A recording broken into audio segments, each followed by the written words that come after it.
Class 10th पहला chapter real numbers. इसमें हमने फर्स्ट टॉपिक ख़त्म कर लिया है, सेकंड टॉपिक भी ख़त्म कर लिया है। अब थर्ड टॉपिक पे चलते हैं, irrational numbers and proof of irrationality. Irrational numbers ऐसे नंबर्स है जो p बाई क्यू फॉर्म में ना लिखे जा सके, where p and q are integers and q is not equal to 0। Irrational numbers के एग्जांपल्स है पाई, √2 एंड √5। ये तीनों ऐसे नंबर्स है जो NRD टाइप डेसिमल्स है, मतलब non terminating non recurring decimal types है। ये नंबर्स को p बाई क्यू फॉर्म में नहीं लिखा जा सकता। आपने पाई की वैल्यू 22/7 कैलकुलेशन में यूज़ की होगी, बट ये पाई इज़ नॉट इक्वल टू 22/7। पाई का रैशनल अप्रॉक्सीमेशन है 22/7, मतलब 22/7 पाई के क्लोज आता है, अप्रॉक्सीमेट वैल्यू है पाई के, इसीलिए हम यूज़ करते हैं कैलकुलेशंस में। इनफैक्ट वुल्फ्राम अल्फ़ा पे अगर आप पाई की और 22/7 की डेसिमल एक्सपेंशन देखेंगे तो पाई की डेसिमल एक्सपेंशन में कुछ भी ऐसा नंबर नहीं है जो रिपीट हो रहा है।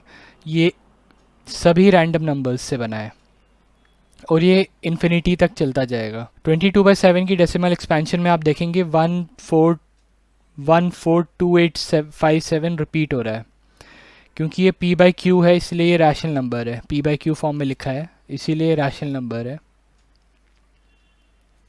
And pi is irrational number.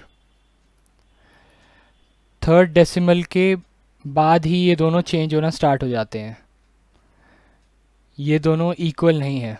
Theorem 1.3, let p be a prime number, p divides a square, then p divides a where a is a positive integer। Theorem कहता है कि अगर p a को डिवाइड करता है a स्क्वायर को and remainder 0 आता है, then this implies p a को भी डिवाइड करेगा विद रिमाइंडर 0। इसका प्रूफ देख लेते हैं। लेट से a एक पॉजिटिव इंटीजर है, मतलब a प्राइम नंबर भी हो सकता है एंड a कंपोजिट नंबर भी हो सकता है। अगर a प्राइम नंबर है देन इसका प्राइम फैक्टराइजेशन वो खुद ही होगा, p1 लिख लेते हैं। फॉर एग्जांपल अगर जो प्राइम फैक्टराइजेशन ऑफ 5 है वो 5 ही होगा, 3 का 3 ही होगा, 7 का 7 ही होगा। एंड अगर कंपोजिट नंबर है ये तो देन इसको प्राइम फैक्टर्स की मल्टीप्लिकेशन के टर्म्स में लिखा जा सकता है, फंडामेंटल थ्योरम ऑफ अरिथमेटिक। तो यहाँ पे दो केसेस बने, एक a अगर प्राइम नंबर है, a अगर कंपोजिट नंबर है। तो पहला केस देख लेते हैं, a अगर प्राइम नंबर है तो हमें दिया है कि a square by p gives remainder 0, मतलब p a स्क्वायर को डिवाइड कर सकता है कम्प्लीटली, ये गिवन है। हमें प्रूव करना है p a को भी डिवाइड करता है। a स्क्वायर बाई p को a into a by p लिख सकता हूँ। दैट मीन्स a का प्राइम फैक्टराइजेशन p1 है into p1 divide by p। अगर ये p a स्क्वायर को डिवाइड करता है, ये मतलब किसी ना किसी एक फैक्टर से कट रहा होगा। This implies p is equal to p1, मतलब जो डिनोमिनेटर में नंबर था ये p1 था, क्योंकि ये कट रहा है, क्योंकि ये p डिवाइड कर रहा है a स्क्वायर को, तो किसी ना किसी फैक्टर से ये कट हो रहा होगा। a divide by p is equal to a का prime factorization p1 by p1 है, उसको डिवाइड करेंगे p से। अब हमें पता है कि p p1 ही है। This means a is divisible by p with, मतलब वो रिमाइंडर 0 दे रहा है। Hence proved for this case.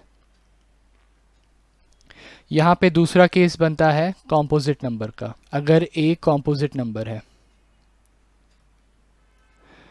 Then a square by p can be written as a into a by p which is equal to p1 p2 up to pn into p1 p2 up to pn। a को a से multiply कर रहे हैं, ये पूरा a है, इसको a से मल्टीप्लाई कर रहे हैं, उसको डिवाइड कर रहे हैं p से। गिवन है कि p a स्क्वायर को डिवाइड कर सकता है, मतलब p किसी ना किसी एक नंबर से कट रहा होगा।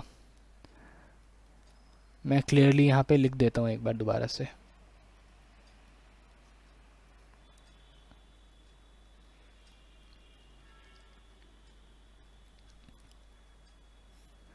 p किसी ना किसी नंबर के साथ कट हो रहा होगा। लेट्स से p p3 के साथ कट हो रहा है। This implies p is equal to p3। तो हम a बाई p देख लेते हैं। a by p is equal to p1 into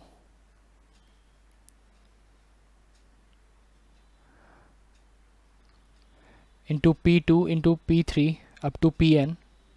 a का प्राइम फैक्टराइजेशन है ये, डिवाइड बाय p। अब हमें पता है कि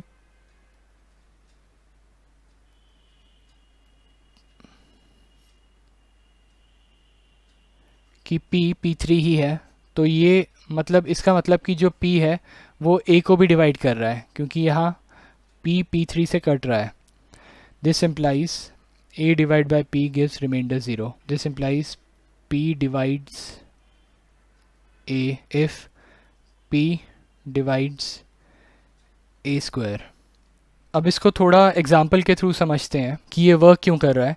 लेट्स से a स्क्वायर को मैं का प्राइम फैक्टराइजेशन लिखता हूँ p1 into p2 into p3 up to pn। तो p1 के ऊपर जो किसी भी नंबर का स्क्वायर हो उसका प्राइम फैक्टराइजेशन में हमेशा जो इंडिविजुअल प्राइम फैक्टर्स हैं उनके जो पावर होगी वो इवन नंबर होगी, 2 का मल्टीपल होगा, 2n 2m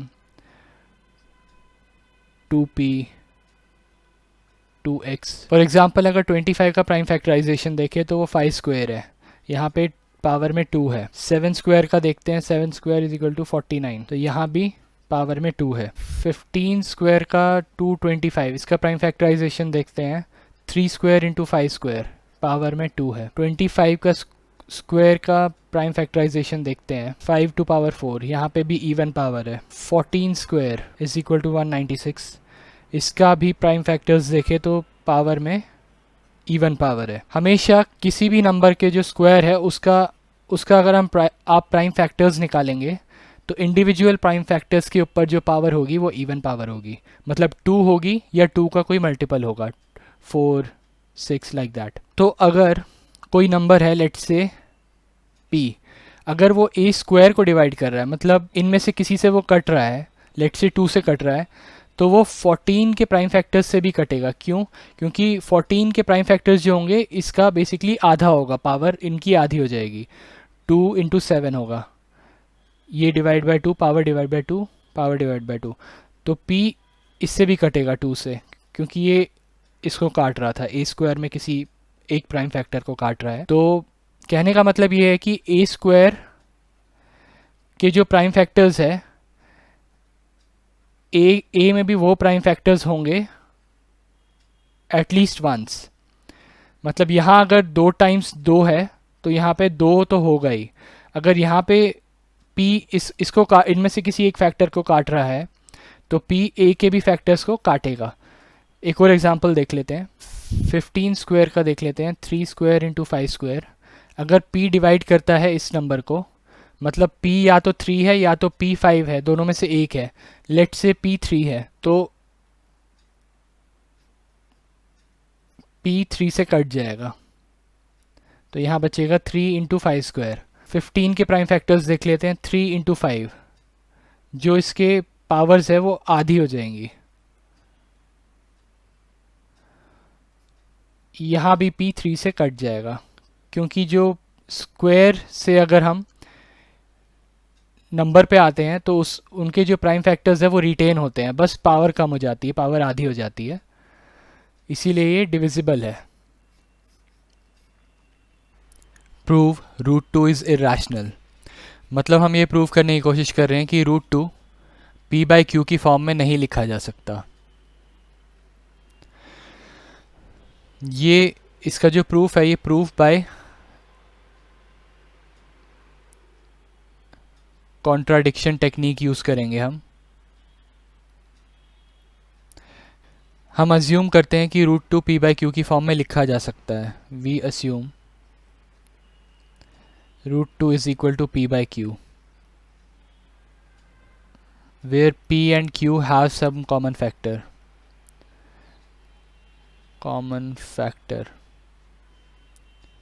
और हम इसके जो कॉमन फैक्टर है उसको न्यूमरेटर और डिनोमिनेटर में डिवाइड कर देंगे, तो हमें मिल जाएगा root 2 is equal to A by B.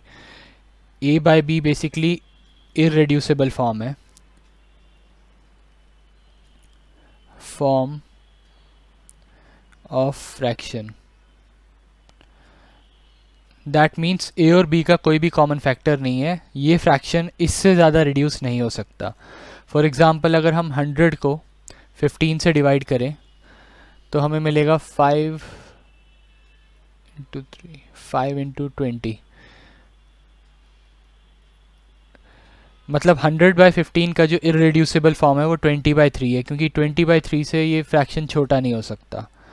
इसमें हम फर्दर कुछ भी हम कट नहीं कर सकते न्यूमरेटर और डिनोमिनेटर में. तो सिमिलरली यहाँ पे a बाई बी जो है वो p बाई क्यू का इररेड्यूसिबल फॉर्म है.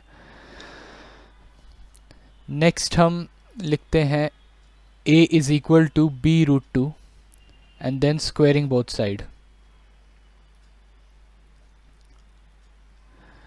a square is equal to 2b square. ये इम्प्लाई करता है कि 2 is a factor of a square. Why? क्योंकि अगर मैं किसी भी नंबर को लेट्स से p, उसको मैं किसी भी डिफरेंट नंबर्स के मल्टीप्लिकेशन के टर्म्स में लिखता हूँ, तो हर एक जो फैक्टर है, हर एक जो नंबर है वो p का फैक्टर होगा. लेट्स से 14 को मैं 2 इंटू 7 लिखता हूँ, तो 2 भी 14 का फैक्टर है, 7 भी 14 का फैक्टर है. 15 इज इक्वल टू 3 इंटू 5, 3 भी 15 का फैक्टर है, 5 भी 15 का फैक्टर है. सिमिलरली यहाँ पे a स्क्वायर को 2 इंटू बी स्क्वायर लिखा है, तो 2 is factor of a square. From theorem 1.3, theorem 1.3 में पढ़ा था हमने कि अगर 2 a स्क्वायर का फैक्टर है तो 2 is a factor of a. This means कि a के प्राइम फैक्टराइजेशन में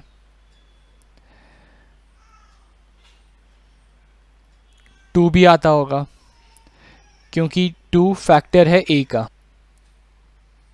इसको मैं इक्वेशन 1 में डालता हूँ a की वैल्यू को. Equation 1 implies a square is equal to 2b square. a की जगह डाला उसका prime factorization, square is equal to 2b square. ये आ गया 4 into p1 into p2 into p3 up to pn square is equal to 2b square. 2 4 से cut जाएगा, 2 into p1 into p2 up to pn square is equal to b square. तो ये show करता है कि 2 जो है वो फैक्टर ऑफ b स्क्वायर है, क्योंकि b square is equal to this number into 2, मतलब दो नंबर का मल्टीप्लिकेशन हो रहा है, तो इसका मतलब कि 2 है factor of b square. This implies 2 is a factor of b square. Next from theorem 1.3, if 2 is a factor of b square, this implies 2 is a factor of b. Theorem 1.3 में हमने पढ़ा था. इसका मतलब मैं b को ऐसे लिख सकता हूँ, b is equal to b का prime factorization P A into P B into P C up to P M into 2. Since root 2 is equal to a by B which is equal to p1 into p2, a की value डाल देता हूँ, p1 into p2 into p3 up to pn into 2. ये a की value थी, a का prime factorization. b का prime factorization है pa into P B into P C up to pm into 2. अब यहाँ पे a के प्राइम फैक्टराइजेशन में 2 आ रहा है, b के प्राइम फैक्टराइजेशन में भी 2 आ रहा है. दैट मीन्स इन दोनों का कोई कॉमन फैक्टर है 2, और ये कट रहे हैं. बट ये हमारे अजम्पशन को कॉन्ट्राडिक्ट करता है. हमारा अजम्पशन था कि a by b irreducible form of fraction है. Fraction that means root two is not equal to A by b. ये क्या इम्प्लाई करता है? ये इम्प्लाई करता है कि root two is irrational number. Next question, prove root three is irrational. मतलब हम ये प्रूव करने की कोशिश कर रहे हैं कि root three can not be written in the form of P by Q. Basically हम इसमें कॉन्ट्राडिक्शन टेक्निक ही यूज़ करेंगे, जिसमें हम बेसिकली रूट थ्री को मानेंगे कि ये एक रैशनल नंबर है, और फिर इस अजम्पशन को कॉन्ट्राडिक्ट करेंगे और कहेंगे कि root three is actually irrational. तो बेसिकली हम डिसप्रूव कर रहे हैं कि root three can be written in the form of P by Q. पहले हम अज्यूम कर लेते हैं, we assume root three is equal to P by Q, that is root three is rational. ये हम अज्यूम कर रहे हैं।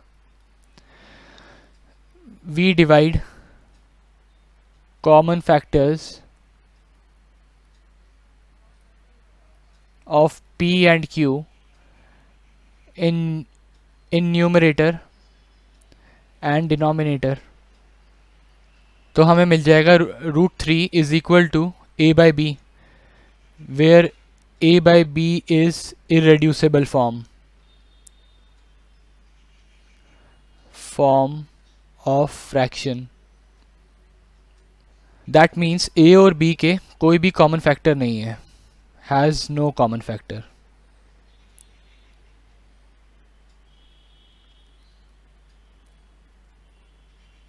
इसको मैं ऐसे भी लिख सकता हूँ, a is equal to B root three squaring both side,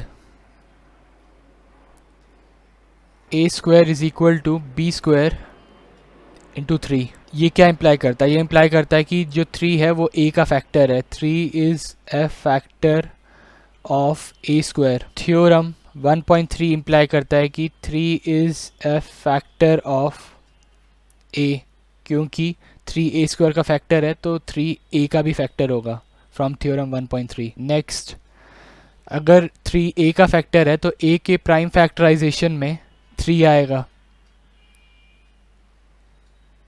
into three. इसको मैं पुट करता हूँ वापस इक्वेशन वन में, एक्सक्यूज़ मी, इक्वेशन वन में।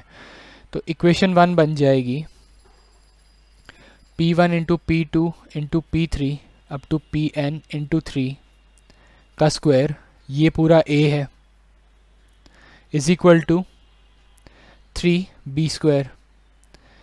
थ्री को बाहर ले लेता हूँ ब्रैकेट से, nine into P one into P two up to P N square is equal to three B square. ये थ्री नाइन को काट देगा, तो ये बन जाएगा three into P one into P two up to P N square is equal to B square.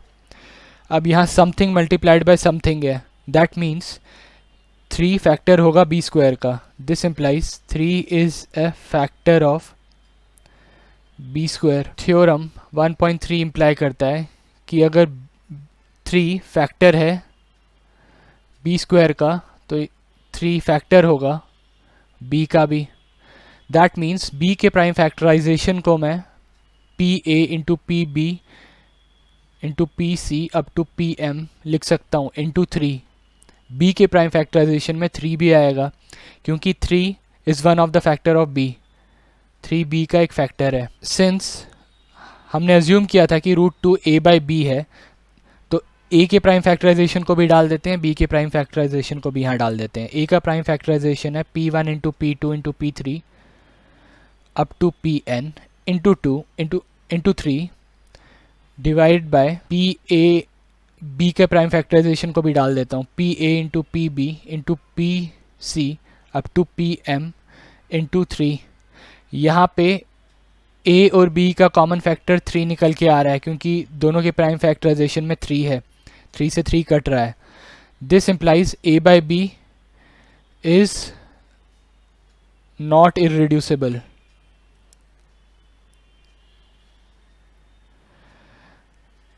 which contradicts our assumption हमने ये अजम्पशन किया था कि a by b irreducible form of fraction है. This implies root two is not equal to a by b. Root two a by B के equal नहीं है.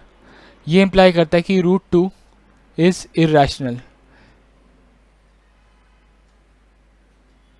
क्योंकि रूट टू को दो नंबर के रेशियो में नहीं लिखा जा सकता, इसीलिए रूट टू इर्रेशनल होगा. एक्सक्यूज मी, रूट थ्री, ये रूट थ्री है. अब आप इसको भी सिमिलरली प्रूव कर सकते हैं. हमें पता है किसी भी वी नो किसी भी रैशनल में अगर रैशनल प्लस या माइनस करे तो हमें रैशनल ही मिलेगा. हमें ये भी पता है कि अगर की रूट थ्री इर्रेशनल नंबर है, क्योंकि ये हमने ऑलरेडी प्रूव कर चुके हैं. तो हम again we assume 5 minus root three is equal to a by b. 5 minus root three a by B के इक्वल है, हम ये अज्यूम कर लेते हैं, where a by B is irreducible form है. That means a and b का कोई भी कॉमन फैक्टर नहीं है. इसको हम ऐसे भी लिख सकते हैं, 5 minus a by B is equal to root three. हमें पता है कि a बाई बी जो है वो रैशनल नंबर की फॉर्म है, मतलब किसी भी रैशनल नंबर को a बाई बी फॉर्म में लिखा जा सकता है. दैट मीन्स हम रैशनल माइनस रैशनल कर रहे हैं. 5 भी रैशनल है, a बाई बी भी रैशनल है, which is equal to root three. Rational minus rational is equal to root three. This means this implies root three is rational, क्योंकि rational में से अगर रैशनल माइनस करोगे तो रैशनल नंबर निकल के आता है, विच कॉन्ट्राडिक्ट्स द फैक्ट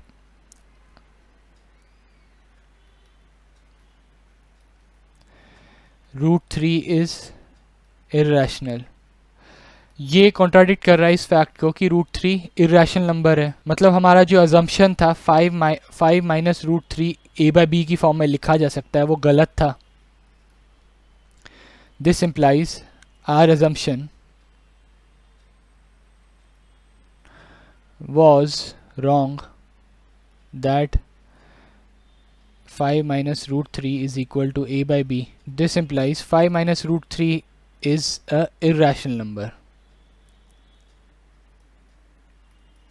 यहाँ पे हमने देखा कि सबसे पहले हमने देखा कि हमको पता है, वी नो कि ये दो फैक्ट हमें पहले से ही पता है कि रैशनल में रैशनल प्लस या माइनस करो तो रैशनल मिलेगा.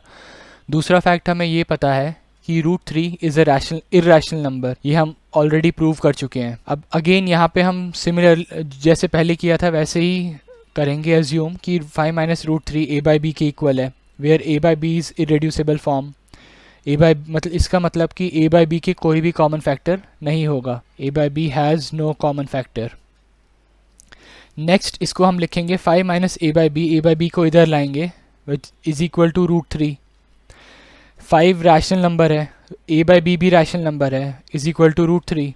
अब यहाँ पे अगर हम रैशनल में से रैशनल माइनस करेंगे, हमें पता है तो हमें रैशनल ही मिलेगा. ये इक्वेशन इम्प्लाई करती है कि रूट थ्री रैशनल नंबर है, बट ये कॉन्ट्राडिक्ट करता है इस फैक्ट को कि रूट थ्री इर्रेशनल है, क्योंकि हमें पता है रूट थ्री इर्रेशनल है. तो ये गलत है. ये क्यों गलत है? क्योंकि ये हमने अजम्पशन ही गलत लिया था. 5 minus root three a by B के इक्वल है. 5 minus root three is not equal to a by B. इसका मतलब ये है कि 5 माइनस रूट थ्री को p बाई क्यू की फॉर्म में नहीं लिखा जा सकता, इसीलिए 5 minus root three is irrational number. Next prove करते हैं 3 root three is irrational number, 3 root two is irrational number. Again हम अज्यूम कर लेते हैं, we assume 3 root two is equal to a by B, where a and b are co-primes. A and B are co-primes का मतलब कि A और B का कोई कॉमन फैक्टर नहीं है. co-primes ऐसे दो नंबर होते हैं जिनका कोई भी कॉमन फैक्टर नहीं होता. दैट मीन्स A और B इरेड्यूसिबल फ्रैक्शन है. ये दूसरा वे है लिखने का कि A और B इरेड्यूसिबल फ्रैक्शन है. अब इसको मैं ऐसे लिख सकता हूँ, root two is equal to A by 3B. This implies root two is rational number, क्योंकि रूट टू को मैंने p बाई क्यू की फॉर्म में लिख दिया, √2 is equal to p by Q. This contradicts, पर ये कॉन्ट्राडिक्ट करता है इस फैक्ट को, कॉन्ट्राडिक्ट्स फैक्ट दैट हमें पता है कि √2 इर्रेशनल नंबर है। ये क्या इम्प्लाई करता है? ये इम्प्लाई करता है कि हमारी अजम्पशन ही गलत थी, our assumption was wrong, assumption was wrong and 3√2 is not equal to a by b। ये क्या इम्प्लाई करता है कि 3√2 is irrational number। ये हम पहले भी पढ़ चुके हैं कि किसी रैशनल नंबर को इर्रेशनल से मल्टीप्लाई करोगे तो इर्रेशनल मिलेगा। ये हमने यहाँ प्रूव भी कर दिया। हमने पहले ये भी पढ़ा था कि किसी भी रैशनल नंबर में प्लस या माइनस करो इर्रेशनल तो वो इर्रेशनल होगा, वो भी प्रूव कर दिया हमने यहाँ पे। सिमिलरली आप √5 को आप खुद ही प्रूव कर सकते हैं इर्रेशनल है कि नहीं। 3 + √2 को भी इर्रेशनल आप खुद ही प्रूव करिए। ये सब एक्सरसाइज भी आप खुद ट्राई कर सकते हैं। इसमें हम सबसे पहले अज्यूम करेंगे कि 1/2 is rational। we assume that means 1/√2 को हम a by b की फॉर्म में लिख सकते हैं where a and b are co-primes, मतलब a by b irreducible form है। ये इसको मैं ऐसे भी लिख सकता हूँ √2 is equal to b by a। ये क्या इम्प्लाई कर रहा है कि √2 को मैं p by q की फॉर्म में लिख पा रहा हूँ। ये इम्प्लाई कर रहा है कि √2 इज रैशनल नंबर,